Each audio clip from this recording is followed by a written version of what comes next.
Life নিয়ে just একটা random thought.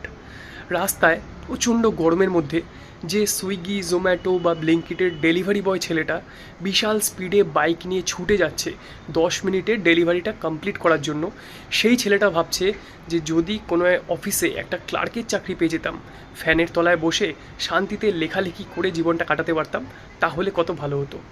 ঠিক সেই পজিশনে যে ক্লার্ক বসে রয়েছে, সে ভাবছে যে অফিসার পোস্টে যে ভ্যাকেন্সিটা বেরিয়েছিল সেটা যদি ক্র্যাক করে নিতে পারতাম, মাইনেও বেড়ে যেত, সম্মানও বেড়ে যেত, তাহলে কত ভালো হতো। যে অফিসারটা সেই পজিশনে বসে আছে, সে ভাবছে যে যদি স্টেট সিভিল সার্ভিসটা ক্র্যাক করে ফেলতে পারতাম, অ্যাডমিনিস্ট্রেশনে একটা বড় অফিসার হয়ে যেতে পারতাম, তাহলে জীবনটা আরও কত ভালো হতো। স্টেট সিভিল সার্ভিসের যে অফিসারটা বসে আছে, সে ভাবছে যদি ইউপিএসসি ক্র্যাক করে ফেলতে পারতাম, আইএএস আইপিএস হয়ে যেতাম, তাহলে তো মানে জীবনে আর কিছু পাওয়ার জন্য বাকিই থাকতো না।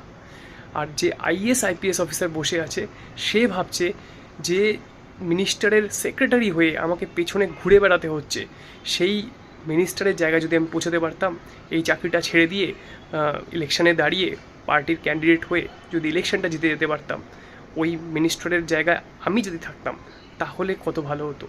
তো এটা কি, এটা মানে আমাদের লাইফে এই যে ট্র্যাপ অফ অ্যাম্বিশন, এটা কোনোদিনও শেষ হয় না।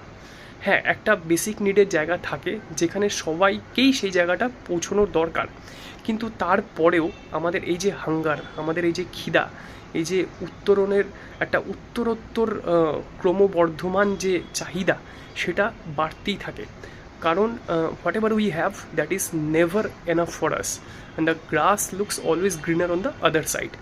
তো এই যে হিউম্যান নেচার, এই যে হিউম্যান ইনস্টিংক্ট, আমরা সবাই এর দাস।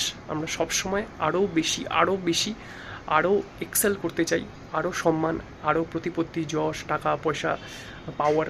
এটা আমাদের এই খিদাটা আমাদের একটা ইনহেরেন্ট একটা ক্যারেক্টারিস্টিক্স, আর এটা চিরকাল আমাদের মধ্যে ছিল আর থেকে যাবে।